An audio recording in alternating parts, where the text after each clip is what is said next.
मनीष हाथी लड़ई में भयंकर रूप देखा मिली सुंदरगढ़ जिला राजगांगपुर में हाथी फसल खाइबारु ताकू हत्या करा जायछि।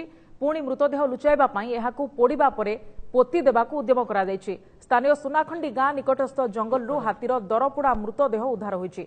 हाथी को हत्या करी फोपाड़ी दिया जायछि। वन विभाग पक्षरु सूचना मिली। एपटे एभली नारकीय कांड पाई वन विभाग पक्षरु अभियुक्त हेरमैन केरकेचा को गिरफ्त करा जायछि। हाथी हत्या मामला रे फॉरेस्टर और फॉरेस्ट गार्ड को निलंबित करा जायछि।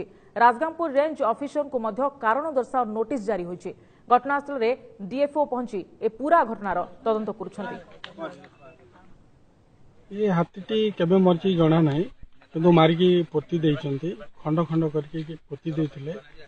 काली से रेंज ऑफिसर आसीथिले से देखिले आसामी मध्य धरिले आसामी मध्य कन्फेस कला गिल्टी ताको अरेस्ट करके रखिथिले राजगांगपुर।